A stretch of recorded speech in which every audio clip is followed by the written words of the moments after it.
자, 이제 여러분과 경쟁을 할 여러분이 이제 서울시의 좋은 대학을 간다고 할 때 여러분과 경쟁할 사람들은 이 작품 나오잖아요. 거의 안 읽고 풀 정도의 기본식. 이 작품. 선생님이 이렇게 말하는 작품들은 좀 잘 알아둬야 하는 그런 작품이라고 생각하시면 돼요. 그리고 이거는 최근에 이제 출제가 됐었기 때문에 평가원에서 문제를 냈기 때문에 또 애들이 잘 알고 있는 이런 거고, 여러분이 독해를 좀 해야 되는 건 요거 이제 정상적이었으면 그렇게, 그래서 시간을 확 단축할 수 있어야 합니다. 자, 볼까요? 지금 24번 보기 보고 나를 먼저 공략하고 27번 보기를 보고 발을 먼저 공략하고, 그리고 이제 만약 가시를 모른다면 그 다음에 가시를 보고 공략하고, 순서가 이게 맞겠죠? 24번 보기를 볼게. 울타리 밖에서 화자는 자연과 인간이 조화를 이룬 고향의 모습을 애정어린 시선으로 그리며, 자, 울타리 밖은 고향의 모습이 그려지는데 자연과 조화를 이루는 그런 공간이라고 말하고 있고요. 평화롭고 순수한, 오케이, 이런 속성 잡았고요. 또한 고향은 인위적인 것을 배제한 자연 그대로의, 그러면은 이거 수능에서 되게 좋은 버릇이라고 했어. 비문학 같은 걸 이렇게 할 때도 아닌 건 아니라고 그어두는 건 선지를 OX를 하는 게 핵심의 수능에서 되게 좋은 버릇이야. 이건 항상 이렇게 할 수 있도록 나와 남을 구별짓지 않는 또 어떤 공동체적인 그런 모습, 공동체의 유대감, 이런 거지. 돌아가야 할 근원적 공간. 그러니까 내가 여기를 떠나 있어도 그리움, 이제 그런 곳으로 그려지고 있다. 야, 정서태도 잡으면은 시는 거의 끝난다고 했는데 보기에서 이렇게 해주면 시를 처음 보는 시라도 엄청 빨리 속독할 수 있는 거야. 그 맥락으로 보면 되는 거니까. 나 볼게요. 머리가 마늘 쪽같이 생긴 고양이 소녀와, 그러니까 처음 이걸 보면은 이게 무슨 구절이야 하겠지만 지금 자연과 조화를 이루는 곳이라는 걸 보고 오니, 아, 소년이 자연과 동화된 것처럼 표현이 된 거구나. 한여름 알몸으로 사는 고향의 소녀, 이것도 이런 긍정적인 맥락으로 본다면 순수성이겠죠. 같이 날이 서러도 사랑스러운 들길, 그 길에 아지라이가 피듯 태양이 타듯, 이렇게 직유법을 쓰고 있다. 비슷한 문장 구조를 좀 반복하고 있다. 이런 것들 형식상 특징만 좀 떠올릴 수 있으면 주제는 벌써 끝났죠. 제비가 날듯 길을 따라 물이 흐르듯 그렇게 그러니까 자연과 조화를 이루는 모습. 제비는 어떤 계절감을 주는 새일까요?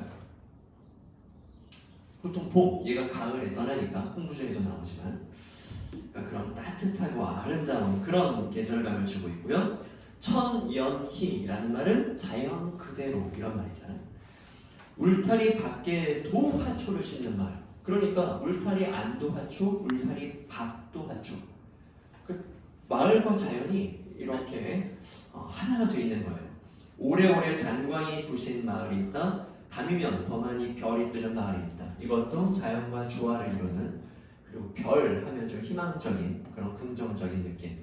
시는 이렇게, 나시는 거의 한 10초 컷으로 처음 보더라도 읽어버리고. 자, 24번 문제. 그래서 답은 3번이죠. 이연에서 그렇게 자연과 조화를 이루는 모습, 그렇게 자연과 조화를 이루는 모습을 표현한 겁니다. 성찰하고자, 어미고자는 의도를 드러낸다고 해서 화자의 의지, 나는 나를 성찰하리라, 반성하리라, 이렇게 말하는 게 아니라 지금 고향의 모습이 자연과 조화를 이루고 있군, 그렇게 이렇게 말하고 있는 내용이에요. 성찰하고자 하는 의지 땡, 이렇게 잡으면 되겠고요. 27번 문제, 누정기.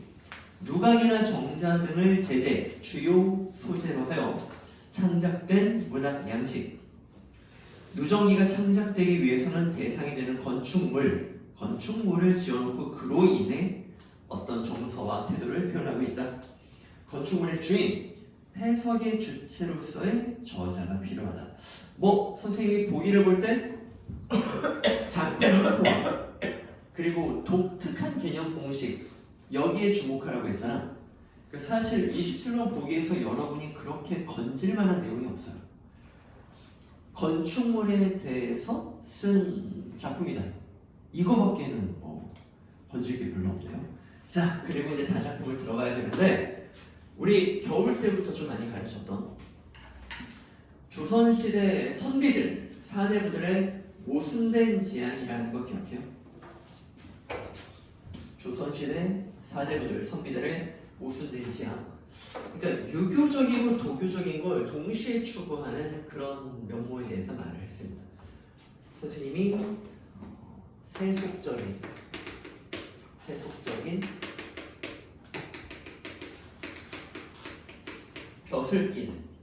벼슬길에 오르는 게 유교에서 긍정적으로 보는 면도 있다는 거 잊지 말라고 해서 영웅 소설에서는 대부분 마지막 해피엔딩이 높은 벼슬에 올라가서 왕의 지위를 받고 부귀 영화를 드리고 그게 어떤 유교적인 이상 같은 거고 목표 같은 거야.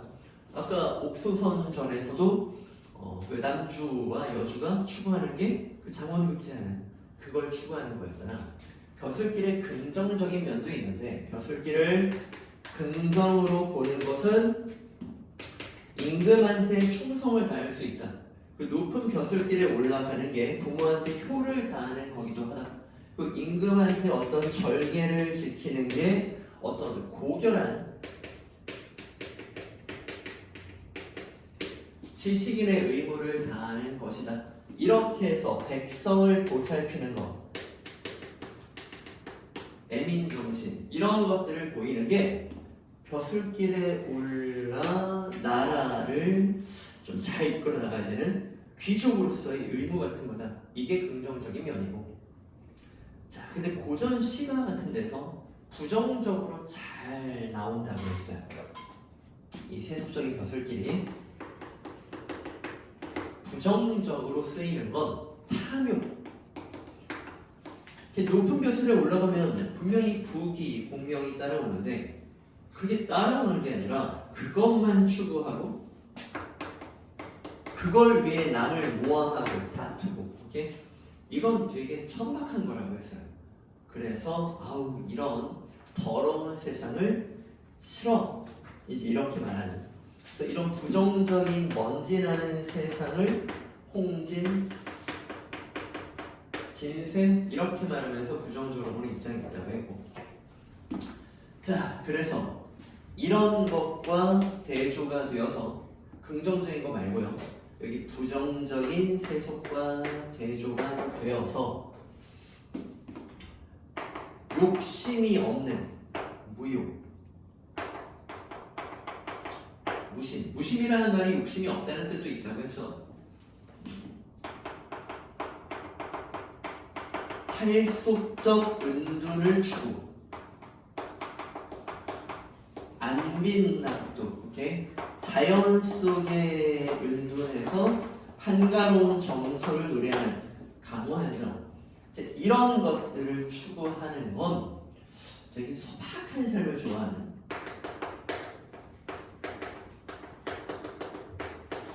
약간 도교적인 그런 발상이라고 했고, 조선의 선비들은 이런 태도를 보여요. 벼슬길에 가는 것도 좋지만 벼슬길에 부정적인 것도 있으니 은둔해서 이렇게 욕심 없이 사는 것도 좋은 태도다. 이 두 가지를 동시에 추구하는, 이것도 긍정하고 이것도 긍정하고, 이게 조선시대 선비들의 좀 모순된 지향, 반드시 알아둬야 되는 정말 잘 나온 발상이라고 했어. 만유정기를 이걸 알고 보면은 이것도 엄청 빠르게 독해가 가능해요.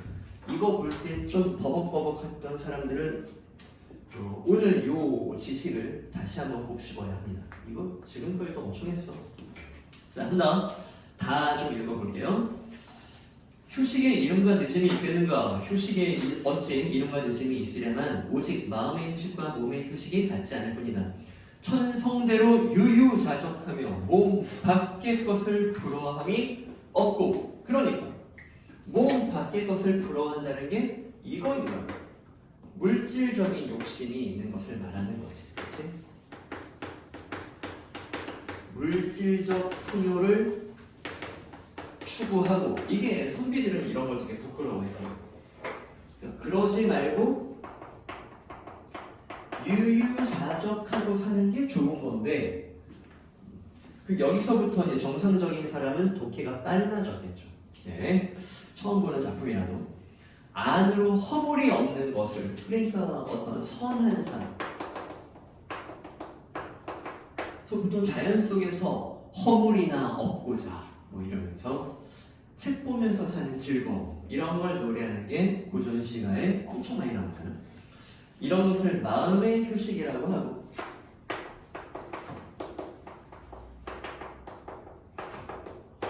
이런 도덕적인 숭고함, 이런 것을 마음의 휴식이라고, 한가롭게 숨어 살면서 여유롭게 편안하며 즐겨 다급한 일이나 수행할 공부가 없는 것을 몸의 휴식이라고 한다. 아, 몸도 편하겠지. 하는 일이 없는데. 그러므로 몸의 휴식에는 이름과 늦음이 있지만 마음의 휴식에는 이름과 늦음이 없이 이거는 언제나 이렇게 살아야 한다는 말을 하고 있는 거예요. 이렇게. 그리고 그 다음 문단, 이 문단을 보면은 세상 사람들 가운데 젊은 나이에 조정에 출사해서 온통 벼슬길에만 전임하는 사람을 어찌 보지 못하는가? 그들은 일에 이 해에 대해서 이 한자는 읽을 수 있게 해놔. 요 이해는 그 언더스탠드나 뭐 이런 걸 말하는 게 아니라 이익과 손해를 말하죠. 이에 대해서 아무리 작은 것이라도 가진 수단을 비교해서 밤이나 낮이나 구하지 않음이 없다. 자, 이 문단에서 말하는 삶은 이걸 말하는 거예요. 엄청 경쟁하고 엄청 탐욕스럽고 벼슬길에 이런 삶을 사는 거. 세상 사람들은 보통 이래. 그 사람들은 휴식을 취하지 않아. 그렇게 살면 안 돼. 이렇게 말하는 내용입니다. 오케이. 그러면서 이렇게 말하는 거지. 이자릉이라는 사람이 있다. 이자릉이라는 사람이 이렇게 사는 사람이다. 그래서 그 사람이 지어놓은 정자 이름이 뭐야? 휴식이라는 이름으로 정자를 지었다. 아, 이렇게 사는 사람 박수. 이렇게 말하는 식입니다. 기본 스키마가, 기본적인 구조 지식이 얼마나 중요한 줄 알 수 있는 거죠. 아주 흔해 빠진 그런 내용이에요. 자, 그리고 내용 들어가 봅시다. 오케이. 아, 저 뒷부분은 이제 이자릉이라는 사람이 이렇게 사는데, 이자릉이라는 사람은 젊을 때부터 계속 이걸 추구했다라고 하면서 칭찬해 뭐 이런 내용으로 진행이 되는 거야. 마지막 단락 그 첫 번째 줄만 읽어볼까? 그러나 유독 자릉은 성품에 젊어서부터 한가로움을 편하더니, 네. 자릉은 젊어서부터 이런 파란색 좋은 삶을 추구했다. 그렇게 말하는 거예요. 22번 답은 5번이죠. 저자는 만유정이 젊어서는 몸의 휴식만을, 늙어서는 몸의 휴식과 마음의 휴식을 추구했던 정자 주인의, 아니요, 정자 주인 이자릉은 젊어서부터 이런 한가로운 삶을 추구했다. 그래서 때 27번 답은 5번. 오케이. 자, 가 작품 볼게요. 나와 나타샤와 흰 당나귀. 친구 중에 이름 나타샤인데 없죠? 그렇죠? 있으면 외국인 친구겠지? 흰 당나귀라는 것도 좀 유럽 동화책에서 나오는 이제 그런, 우리나라에서는 좀 보기 힘든. 그래서 이 작품은 이국적 분위기를 주고 있다라고 하면 증거 있는 거예요. 이런 건 짜잘한 거고 정서 태도가 중요한 거지. 가난한 내가 작품 속에 등장하는 서술자, 1인칭 서술자 나왔고요. 얘는 가난합니다. 아름다운 나타샤. 나타샤는 아름다워요. 가난은 보통 통념이 긍정적이에요, 부정적이에요? 아니면 가치 중립적인가요? 부정적. 부정적이죠. 명확히 부정적입니다. 책상 보면 이건 가치 중립적인 거지만 문맥을 통해 긍정 부정이 부여가 될 수는 있겠지만 그냥 보면은 가치 중립적이지만 가난이란 단어는 누가 봐도 부정적인 단어죠. 문맥을 통해 긍정적인 속성을 부여하지 않은 부정적으로 인식을 해야 되는 거야. 그러니까 이런 게 이 둘의 사랑의 고난을 이발하는 거지. 이 둘의 나타샤는 아름다워, 나는 가난하고, 그러니까 고난이 생기는 거죠. 오늘 밤은 푹푹 눈이 내린다. 나타샤는 사랑을 하고, 나타샤를 사랑을 하고, 내가 나타샤를 사랑하거든.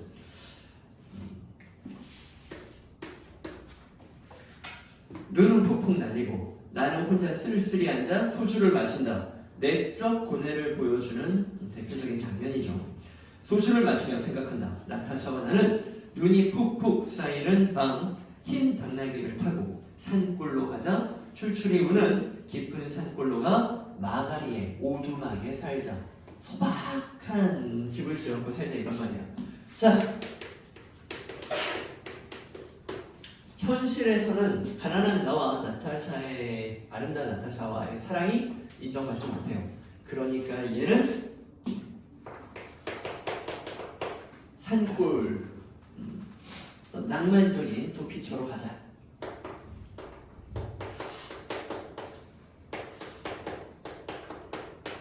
네, 이 도피처 그 마가리 소박한 곳이고요. 하지만 여기서 한 가지 나와 나타샤가 사랑할 수 있죠. 세상의 눈총을 피해서. 그러니까 낭만적 사랑을 이룰 수 있는 곳이라는 요 장점 때문에 산속 마가리로 가자 이렇게 말하는 것입니다. 눈은 푹푹 나리고 나는 나타샤를 생각하고 나타샤가 아니 올 리 없다. 얘는 나타샤가 올 걸 믿고 있는 거예요. 미래에 대해 긍정적인 믿음까지 갖는 거, 기대만 하는 건 희망이고 믿음까지 갖는 게 뭐뭐적 태도라고 하죠. 낙관. 얘는 나타샤가 반드시 올 거라고 믿고 있는 거야. 그러니까 이런 걸 좀 평소에 계속 발견하는 연습을 해야 선지를 볼 때 첫 번째 문제 같은 거 이런 거 잘 물어보잖아. 그럴 때 평소에 훈련이 돼 있어야 보이는 거야. 얘는 반드시 올 거라고 믿는 거야. 언제 벌써 내 속에 구조본이와 이야기한다. 이건 실제 장면이야. 내 속에 왔다고 했으니까 환상적인 장면이야. 환상적인 장면이야. 이 글은 좀 환상적인 장면이 있다. 이렇게 말할 수 있는 거죠. 내 안에 나타샤가 이미 와서 이야기를 하는 거야. 산골로 가는 것은 세상한테 지는 것이 아니다. 세상 같은 건 더러워 버리는 것이다. 그러니까 해석을 하는 사람 입장에서는 이거 도망간 거 아니야? 라고 말하지만 얘는 스스로 능동적으로 세상을 버렸다라고 주장하고 있는 거야. 이렇게 화자는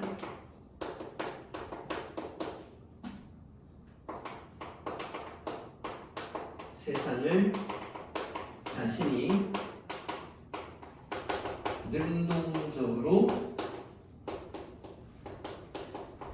버렸다고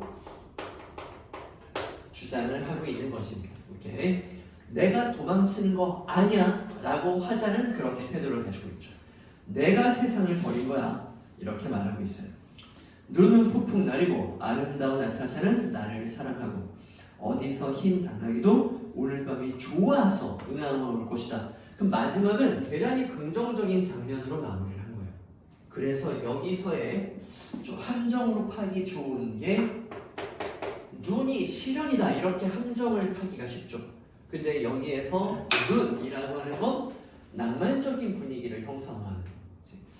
눈 내리면은 스키 타러 가서 산속 산장에 내가 좋아하는 여자애랑 둘이 이렇게 같이 갇혀갔으면 좋겠다. 뭐 이런 느낌의 그런 눈이라고 봐야 되는 거예요.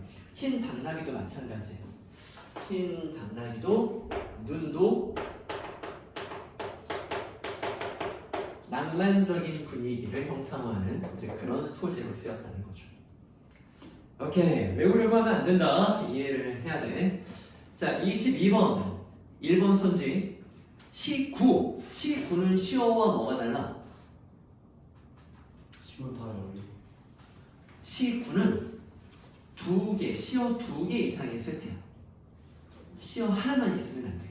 시어가 두 개 이상 붙어 있어요. 두 개 이상.